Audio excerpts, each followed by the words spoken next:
Dear students, मैं S के रॉय आप सभी का आपके अपने यूट्यूब चैनल द मैथ हस्ती में स्वागत करता हूं। प्रिय छात्रों, आज हम लोग क्लास 11th एनसीईआरटी मैथ का चैप्टर है त्रिकोणमितीय फलन, ट्रिगोनोमेट्रिक फंक्शन का अध्ययन करेंगे, वो भी सरल भाषा में एवं आसान भाषा में।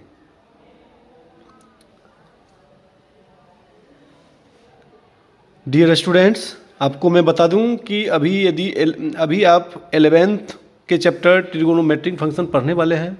इससे पहले मैं बता दूं कि इससे पिछली कक्षाओं का जो आपने पढ़ाई किया है, यानी इससे पिछली कक्षा जो आपका है वो 9th एवं 10th यानी नवम वर्ग एवं दसम वर्ग, इसमें जो आप अध्ययन किया है उसमें आप त्रिकोणमितीय अनुपात का अध्ययन कर लिए होंगे।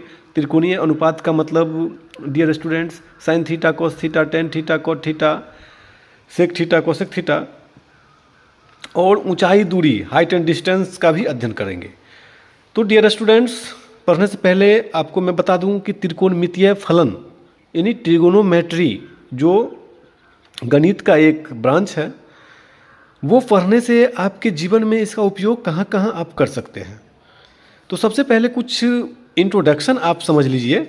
इंट्रोडक्शन आप क्या जानते हैं? इंट्रोडक्शन मतलब परिचय। त्रिकोणमितीय अनुपात के बारे में आपको बता दूं कि ये दोस्तों ट्रिगोनोमेट्रिक जो है, ट्रिगोनोमेट्री,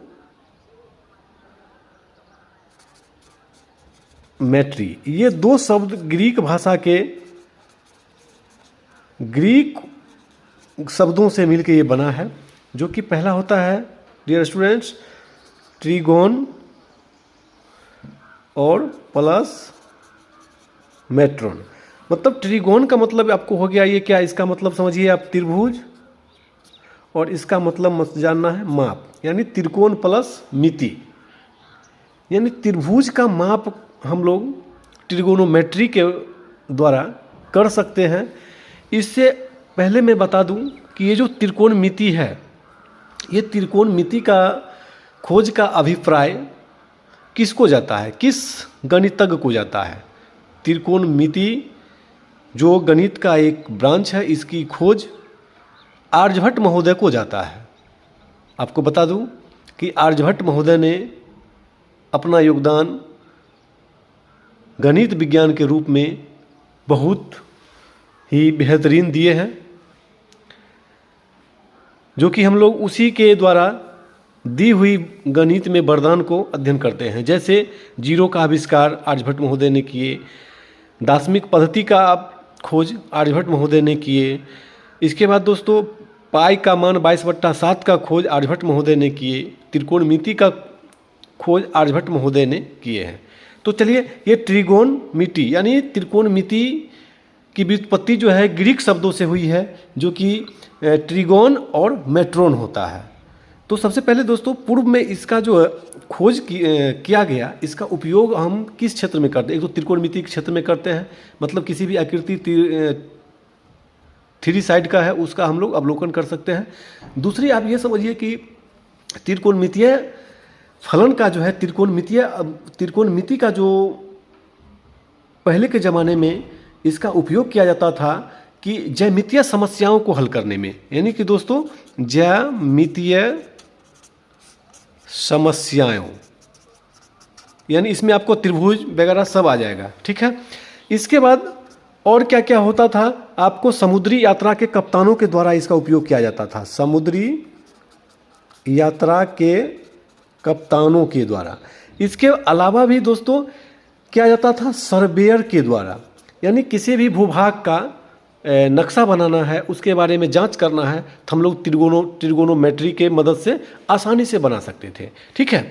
इसका उपयोग जो है हम लोग वर्तमान में अभी जो कर रहे हैं, इसके बारे में भी थोड़ा सा जान लीजिए। अभी जो हम लोग त्रिकोणमिति का उपयोग जो है साइंस के क्षेत्र में कर रहे हैं, विज्ञान के क्षेत्र में कर रहे हैं।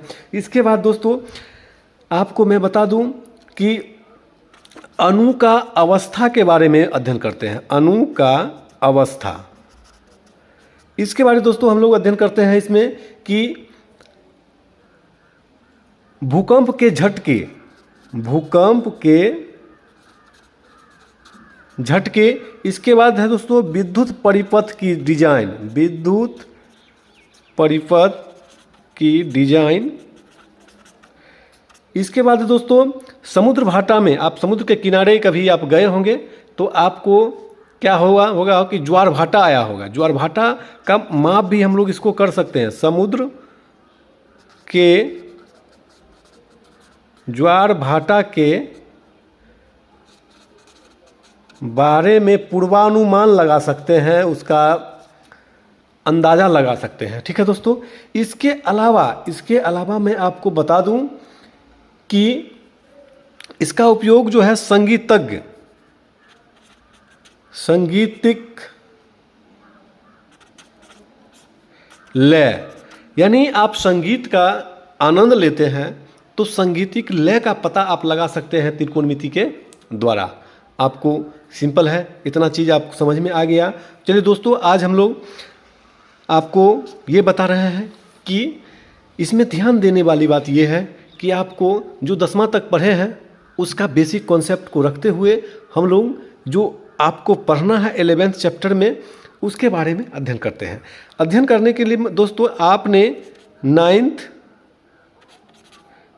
एंड 10th, ये 9th एंड 10th में पिछली कक्षा में आपने 0 से 90 डिग्री तक का, 0 डिग्री से 90 डिग्री तक का क्या है, न्यून कोण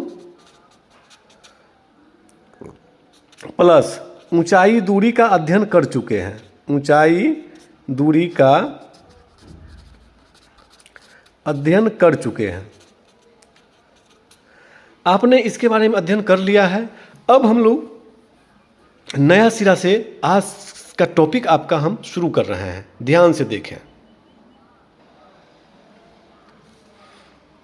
तो चलिए दोस्तों, आज हम लोग शुरुआत करते हैं। आज का जो आपके पढ़ना है 11th में, मुख्य रूप से आपको क्या पढ़ना है, आप ध्यान दीजिए। आपको पढ़ना है एंगल, एंगल पढ़ना है। एंगल मतलब होता है, आप जानते हैं, कोण। ये कोण के बारे में आपको जानकारी लेना है। कोण किसे कहते हैं, angle, what is angle. Angle के बारे में आप सिंपल जानिए। एंगल के बारे में आपको सिंपल में ये समझना है कि देखिए, इसके लिए हम आपको जानते क्या है, एंगल के बारे में आप समझिए। एक देखिए ये इनिशियल लाइन है आपका, एक देखिए ये इनिशियल लाइन है, ठीक है। ये क्या है दोस्तों, इनिशियल लाइन है ओ, और इसका नाम दे दिए हम ओ ए।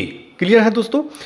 अब क्या है, इसका एक देखिए टर्मिनल लाइन, इसका एक आपका टर्मिनल लाइन हमने बनाया सेंटर से, ठीक है। ये रख दिए हम बी, ठीक है। और इसी के बीच में जो कोण बनता है, यही दोस्तों क्या है, कोण को हम लोग थीटा बोलते हैं, ठीक है। इसको हम लोग यहाँ पे आपको मैं बता दूं कि ओ ए एक किरण है। किरण क्या है दोस्तों, तू ही मेरी किरण, वो किरण नहीं है। किरण का मतलब आपको समझना है, क्या समझना है दोस्तों, कि किरण, रेखा और रेखाखंड, इसके बारे में आप थोड़ा सा अध्ययन कर लीजिए। आपको जानते हैं किरण, रेखा और रेखाखंड, इसको हम लोग बोलते हैं रे, इसको बोलते हैं लाइन, इसको बोलते हैं सेगमेंट। सबसे पहले दोस्तों रेखा के बारे में जानिए। रेखा क्या है, ये अनिश्चित होता है, ये अनंत तक जाता है। ये क्या है, इधर भी इन्फिनिटिव जाएगा, इधर भी इन्फिनिटिव, ये प्लस इन्फिनिटिव जाएगी, इधर जाएगी तो माइनस इन्फिनिटिव बढ़ती रहेगी, ठीक है। अगर बीच में हम कुछ मानते हैं तो ये अगर सेंटर मानते हैं ओ, ठीक है। रेखाखंड के बारे में जानिए। रेखाखंड जो होता है, एक रेखा का कोई खंड होता है, टुकड़ा होता है। मान लीजिए ए है, बी है, यानी ए और बी को हम लोग रेखाखंड बोलते हैं, सेगमेंट, ठीक है। और किरण को क्या बोलते हैं दोस्तों, किरण के बारे में समझिए। एक छोर क्या है, अनिश्चित होती है, और एक छोर इसका निश्चित होती है। ये ओ है और ये क्या है, इन्फिनिटिव है, वो ए है। किरण तो हम लोग एंगल में बोल सकते हैं। एंगल में क्या बोल सकते हैं कि ओ ए प्रारंभिक भुजा के द्वारा ओ बी अंतिम भुजा के बीच में जो कोण बनती है उसे हम कोण कहते हैं, ठीक है। ये अंतिम रेखा कहिए, अंतिम भुजा कहिए, इसको हम लोग अंतिम भुजा ही बोलते हैं, ठीक है। तो चलिए ये क्लियर हो गया, अंतिम भुजा। अब चलते हैं दोस्तों, ये समझिए आप, ये कोण जो होता है, कोण तो आपने समझ लिया। कोण हम लोग इसका परिभाषा हम लोग इस तरह भी दे सकते हैं, एक कोण वह माप है जो एक किरण के उसके प्रारंभिक बिंदु के परतः घूमने पर बनता है। मतलब ये हो गया दोस्तों, एक कोण वह माप है, यानी कोण के बारे में यदि आप लिखते हैं तो आप कह सकते हैं कि एक कोण वह माप है जो एक किरण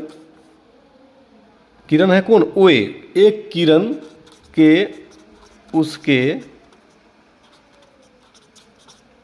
प्रारंभिक बिंदु के परितः घूमने पर बनती है। मतलब क्या, आप ऐसी भाषा में भी बोल सकते हैं कि किरण OA और किरण OB, यानी OB के द्वारा किरण OA पर जो परिक्रमण करती है उसे ही थीटा कहते हैं, इसे ही कोण कहते हैं। क्लियर है दोस्तों?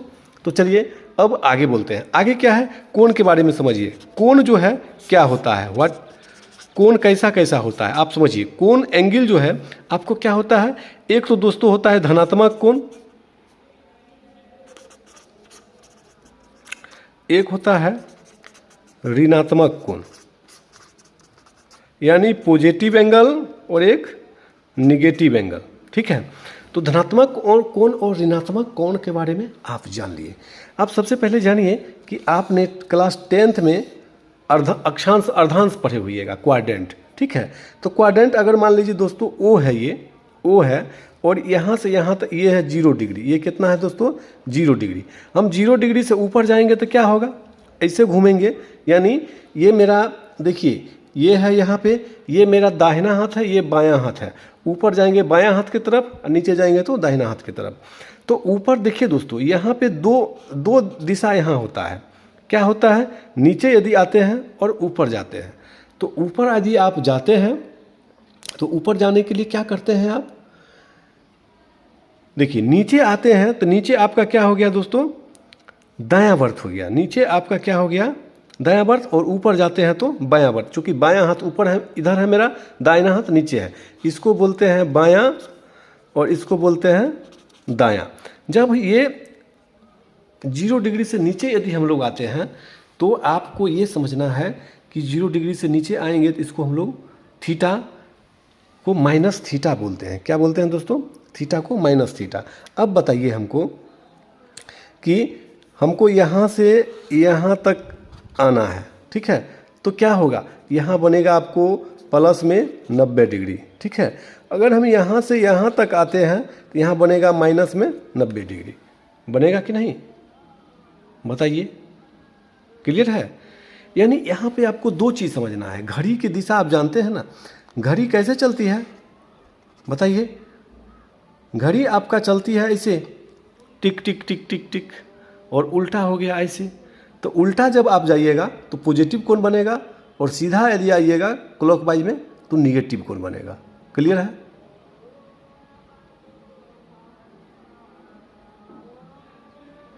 ओके दोस्तों, तो चलिए ये क्लियर हो गया। कोण आपका क्या है, प्लस एंगल और माइनस एंगल। अब देखिए, अब आपको पुनः एक बार और समझना है। आप समझने के लिए क्या करेंगे, आप ध्यान दीजिए।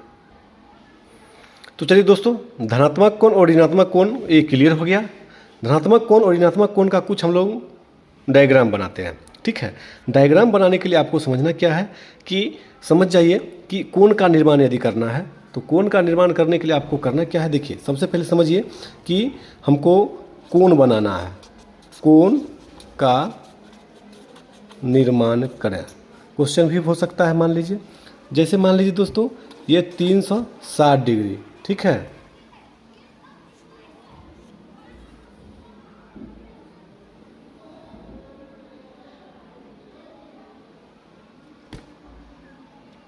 तीन 360 डिग्री हो गया। इसके बाद 180 डिग्री, कुछ क्वेश्चंस आपको देते हैं, 270 डिग्री, उसके बाद 420 डिग्री, माइनस में 420 डिग्री, और एक मान लीजिए 30 डिग्री। अब समझिए, एक चीज़ छोटा सा बात आपको जानना है। ये जानने के लिए आपको करना क्या है, देखिए ये आपको समझ में आ रहा है। ये मान लीजिए 0 डिग्री है, ये दोस्तों 90 डिग्री है, क्वाड्रेंट के हिसाब से चलिए ये 180 डिग्री है, और ये दोस्तों आपका 270 डिग्री है, और ये फिर आपका 360 डिग्री है। आप ये समझना है कि हम अगर यहाँ से यहाँ तक जाते हैं तो 90 डिग्री का कोण बनेगा, फिर यदि हम यहाँ से यहाँ तक जाते हैं तो 180 डिग्री का कोण बनेगा, फिर हम यहाँ से यहाँ तक आते हैं तो 270 डिग्री का कोण बनेगा, और फिर यदि हम यहाँ से यहाँ तक आते हैं रोटेट में तो दोस्तों आपका कितना डिग्री का कोण बनेगा? 360 डिग्री का कोण बनेगा। ठीक है, मतलब आप यहाँ भी आ सकते हैं, इधर भी आप आते हैं तो 360 डिग्री का कोण बनेगा। ये कोण को आपको समझना है, इसी पे आपका आंसर बनेगा। अब देखिए, मान लीजिए कि एक किरण है, ये वृत्त का केंद्र भी कह सकते हैं, किरण है, O है और ये A है। हमको 360 डिग्री का कोण है, 360 डिग्री मतलब एक चक्कर, ये आपका बन गया कितना? 360 डिग्री। ठीक है, ये कितना बन गया? 360 डिग्री। 180 डिग्री का बनाना है तो 180 डिग्री का मान लीजिए ये O है, यहाँ मान लीजिए A है, ये B है, तो आप A आधा चक्कर लगा दीजिए। ये प्लस में है 180 डिग्री, ये सब प्लस में है, इसीलिए आपको समझना है। 270 डिग्री का बनाना है तो 270 डिग्री के लिए आपको समझिए, एक किरण ले लेते हैं, समझिए ये कितना हो गया दोस्तों? ये समझिए, ये हो गया 180, 180 हुआ ना। अब तो देखिए यहाँ है, ये देखिए यहाँ पे ये 270 ये है ना, तो आप क्या कीजिए, यहाँ पे आके मिला दीजिए इसको, ये आपका कितना बन जाएगा? 270 डिग्री का। या इसको आप ऐसे भी बना सकते हैं, ऐसे भी बना सकते हैं। कौन? एक यहाँ खींच दीजिए और एक यहाँ लाइन खींच दीजिए और इसको ऐसे मिला दीजिए, ये आपका 270 डिग्री कोण हो जाएगा। क्लियर है? 420 डिग्री का कोण यदि आप बनाते हैं तो क्या करेंगे, ध्यान दीजिए आप। अब यहाँ पे आपको करना क्या है, समझिए कि 420 डिग्री के लिए आपको ध्यान देना है। क्या ध्यान देना है, ये समझना है। देखिए हम जान रहे हैं क्या 420 डिग्री प्लस में है ना, हम लोग को करना क्या है, सबसे पहले ये देखिए, ये समझिए यहाँ से यहाँ तक एक चक्कर हमने लगाया तो कितना हो गया? 360 डिग्री हो गया ना, 360 डिग्री हो गया। और यहाँ देखिए 360 है, ये दोस्तों कितना होगा? 0 90 के बीच में 45 ना, 360 में कितना जोड़िएगा? तो 420। बताइए, 360 डिग्री में आप जोड़िएगा 40 और 60 डिग्री, तो देखिए ये 45 ना है, तो थोड़ा सा इधर बढ़ा दीजिए, थोड़ा सा इधर बढ़ा दीजिए और इसको फिर यहाँ मिला दीजिए, ये आपका हो गया 420 डिग्री। कोई दिक्कत दोस्तों नहीं ना? चलिए अब इसको यदि आप मिलाते हैं, इसको यदि मिलाते हैं तो देखिए ये क्या है? माइनस में है, ये आपका क्या है? माइनस में है। माइनस के लिए क्या है? इस तरह का कोण बनेगा उल्टा, यानी घड़ी के दिशा में कोण बनाना है, क्लॉकवाइज, ये उल्टा यानी दायां वर्त में। तो क्या होगा, मान लीजिए कि यहाँ से हम चले, ये चले यहाँ तक, तो ये क्या होगा? 360 डिग्री माइनस में, और फिर यहाँ पे आ जाइए कितना? 45 मान लीजिए, ये 45 हुआ तो थोड़ा सा इधर बढ़ा दीजिए, यानी ये हो गया माइनस में 420 डिग्री। ठीक है, ये एरो देखना है, ये एरो ऐसे चला है, बाकी में क्या है, हम लोग वैसे चले थे, बामा वर्त। ठीक है, अब चलिए 30 डिग्री बनाना है, तो 30 डिग्री के लिए क्या करेंगे, ध्यान दीजिए। 30 डिग्री प्लस में है, तो अब देखिए यहाँ से यहाँ ये बीच में जाते हैं हम लोग, ये 45 है, तो थोड़ा सा नीचे कर दीजिए आप, तो क्या होगा? ये हो गया आपका 30 डिग्री, यानी ये थीटा हो गया 30 डिग्री। क्या एंगल समझ गए? धनात्मक कोण और ऋणात्मक कोण आपका क्लियर हो गया। ठीक है, मज़ा लेना है, चलिए एंजॉय के साथ पढ़ाई करना है। ठीक है, चलिए ये क्लियर हो गया। अब हम लोग आते हैं आगे, आगे समझिए इसका थ्योरी।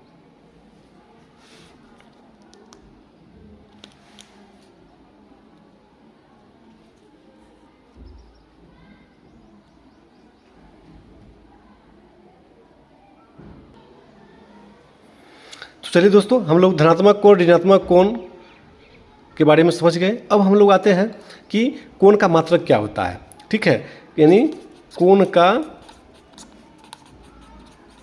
मात्रक, कोण का मात्रक के बारे में आपको समझना है। कोण को मात्रक को हम लोग क्या कहते हैं? डिग्री।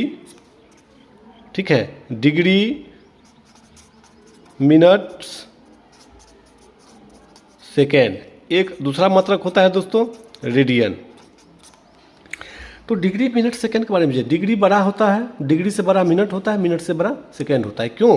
क्योंकि एक घड़ी में बनाते हैं तो घड़ी में 3 सुई होता है ना, 1 घंटा का सुई, मिनट का सुई, सेकंड का सुई। सेम इसी प्रकार याद करने के लिए आपको समझ लेना है कि डिग्री, मिनट, सेकंड, और एक आता है रेडियन। ठीक है, तो रेडियन के बारे में समझना है। चलिए अब क्या है कि ये कोण क्लियर हो गया। आपको जानते हैं, क्या जानते हैं कि एक समकोण बराबर कितना डिग्री जानते हैं आप? एक समकोण बराबर 90 डिग्री, 1 डिग्री बराबर आप जानते हैं 60 मिनट, और 1 मिनट बराबर दोस्तों 60 सेकेंड। ये क्लियर हो गया। यानी आपको ऐसे समझना है। ठीक है, 90 डिग्री को हम लोग भाग में बांटेंगे, यानी 1 डिग्री को 60 भाग में बांटेंगे तो मिनट होगा, फिर 1 मिनट को 60 भाग में बांटेंगे तो सेकेंड होगा। क्लियर है? तो चलिए अगला हम आते हैं रेडियन। रेडियन के बारे में समझिए। ये शब्द बहुत ही इंटरेस्टिंग है। रेडियन मतलब रेडियस समझना है। रेडियन यानी ये इसका निर्माण रेडियस के द्वारा एक वृत्त में होगा। आपको समझना है कि रेडियन क्या होता है। Radian, what is radian? Radian के बारे में ऐसे समझिए कि रेडियन के बारे में हम लोग समझते हैं, इसको आप पहले जान लीजिए। रेडियन को हम लोग संकेत बोलते हैं। क्या संकेत बोलते हैं? RAD, या इस सब का पावर में, जैसे कि 20 C लिख देंगे, 20 के ऊपर में C तो 20 रेडियन हो जाएगा ये। ठीक है, इसको C से भी संकेत कर सकते हैं और RAD से भी सूचित कर सकते हैं, और हिंदी में रेडियन भी लिख सकते हैं। तो सबसे पहले बताइए कि एक हम सर्कल लिए, यहाँ पे एक वृत्त लिए हैं, और एक वृत्त में मान लीजिए ये आपका रेडियस है R है। ठीक है, और इसकी मात्रक जो है, इसकी लंबाई है 1 यूनिट, यानी 1 इकाई। ठीक है, तो ये अगर मान लीजिए 1 है तो ये भी कितना होगा? रेडियस में सभी वृत्त के केंद्र से दूरी क्या है? रेडियस इक्वल होता है। ठीक है, तो मान लीजिए ये A है और B है, और AB आपका क्या है? एक आर्क है, यानी चाप की त्रिज्या है। तो इसका भी दूरी आपको दोस्तों कितना है? 1 ही है। तो इसका मतलब ये समझना है हमको कि, और यहाँ जो कोण बनता है, ये कोण बनता है यहाँ पे दोस्तों 1 रेडियन बनता है। एक RAD बना, 1 रेडियन, यही है रेडियन। समझना है कि इकाई चाप व त्रिज्या के द्वारा जो कोण बनता है एक वृत्त के अंदर, उसी को हम लोग रेडियन बोलते हैं। ठीक है, क्या बोलेंगे? इकाई चाप व इकाई त्रिज्या से किसी वृत्त के केंद्र पर बना कोण 1 रेडियन होता है। इसको आप लिख सकते हैं। 1 रेडियन का मतलब क्या होता है आप समझिए। इकाई चाप आपका कौन हो गया? AB का वैल्यू 1, इकाई चाप AB तथा इकाई त्रिज्या रेडियस OA OB द्वारा वृत्त के केंद्र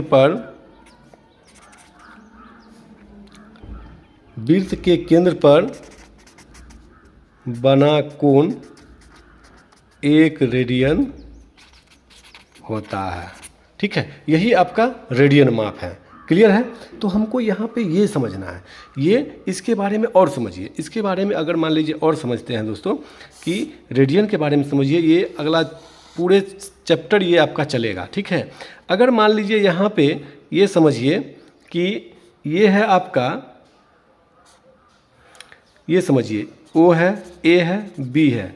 अगर दोस्तों ये 1.1/2 है, 1.1/2 है, तो ये भी 1.1/2 है, तो एंगल कितना बनेगा? एंगल भी बनेगा 1.1/2 रेडियन का। ये कोण भी, थीटा जो भी बनेगा 1.1/2 रेडियन का।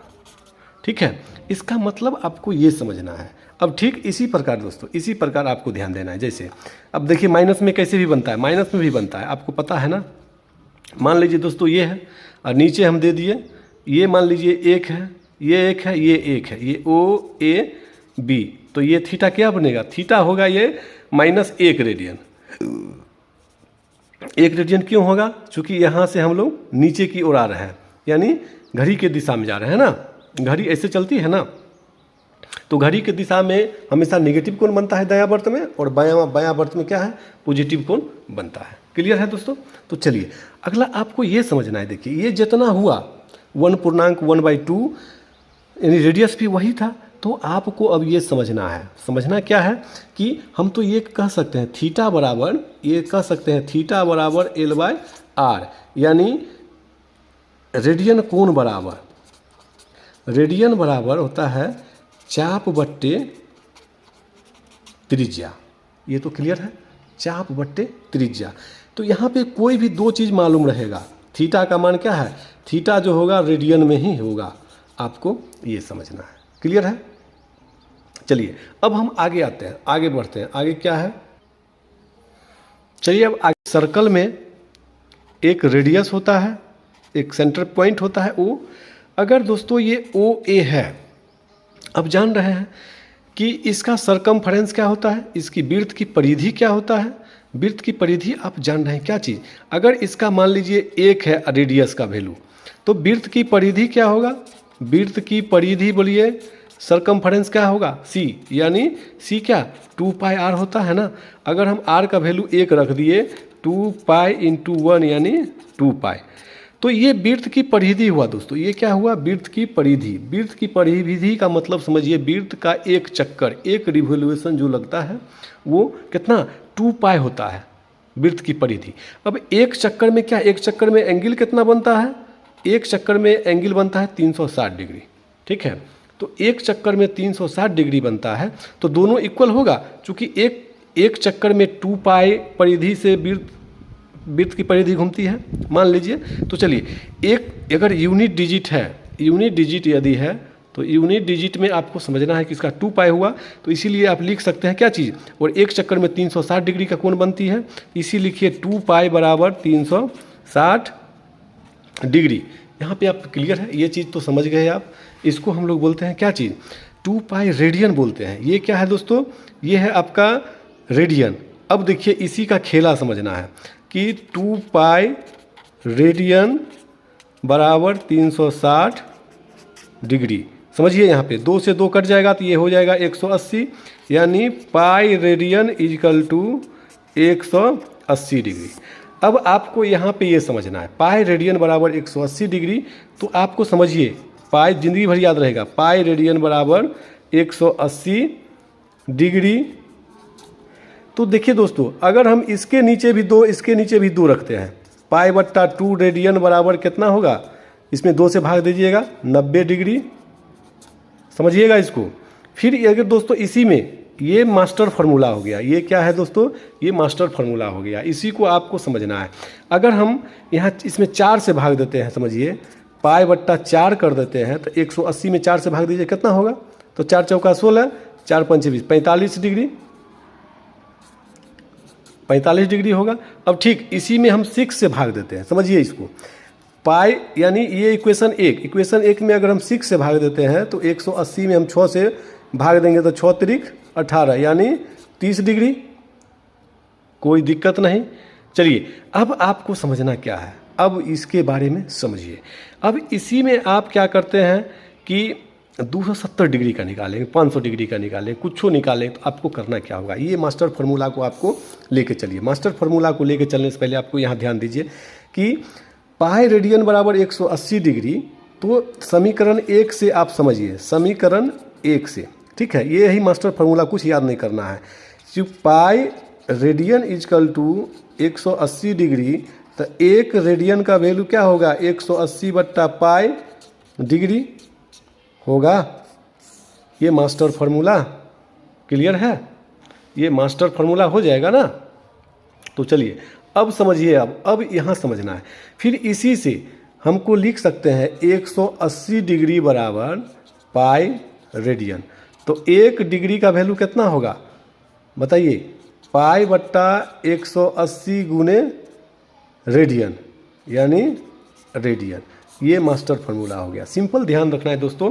पाई रेडियन बराबर 180 डिग्री, पाई रेडियन बराबर 180 डिग्री आपको ध्यान रखना है। बाकी सारा क्वेश्चन को हम लोग अभी धुआं उड़ाएंगे, और वो भी टच एंड रन मेथड से। क्लियर है? अब देखिए, अब आपको समझना क्या है, समझना ये है कि मान लीजिए ये देखिए 1 रेडियन बराबर 180 बट्टा पाई डिग्री, तो हम लोग यहाँ पाई का मान रखेंगे ना, एक्चुअल वैल्यू में हम लोग आते हैं। चलिए ये फार्मूला क्लियर हो गया। अब चलिए एक्चुअल वैल्यू 7 यानी 7 गुने 180 लिख सकते हैं, जब आप 22 में इतना से भाग देंगे दोस्तों, तो आपका आंसर आएगा, कितना आएगा आप लोग निकाल के भी देख सकते हैं। तो 0.0174 रेडियन आएगा। ठीक है, आप भाग दे करके चेक कर लेंगे। ठीक है, चलिए, ठीक 1 रेडियन निकालेंगे। जब रेडियन होगा दोस्तों, बस पाई और 180 का खेला है, तो 180 ऊपर रहेगा, पाई नीचे रहेगा और ये डिग्री हो जाएगा। ठीक है, तो आप यहाँ लिखिएगा 180, 22 रहेगा ऊपर, नीचे ऊपर चल जाएगा 7। तो यहाँ क्या होगा दोस्तों, यहाँ पे आपका हो जाएगा, इसको काटिएगा, चलिए गुना 18 सते कितना, 18 सते हो जाएगा 126, यानी बट्टे 22। अब इसको आप भाग देंगे तो आपका लगभग में आंसर आ जाएगा, काटिएगा तो आपका लगभग में आंसर क्या आ जाएगा वो देखिए, वो आ जाएगा आपको दोस्तों 57 मिनट 57 डिग्री 16 मिनट के लमसम। ये लगभग, ये भी है आपका लगभग। कभी कभी एग्जाम में पूछ देगा आपको कि 1 डिग्री कितना रेडियन के बराबर होगा, तो 0.1746 याद रखना है। कभी कभी पूछ 57 डिग्री 16 मिनट, ये क्या होगा दोस्तों, 57 डिग्री 16 मिनट। क्लियर है? आशा करते हैं कि आपको ये वीडियो अच्छी लगी होगी। ये पूरी थ्योरी की वीडियो थी। चलिए अब हम लोग चैप्टर शुरू करते हैं। चैप्टर बहुत ही आपको आनंद आएगा बनाने में। चलिए।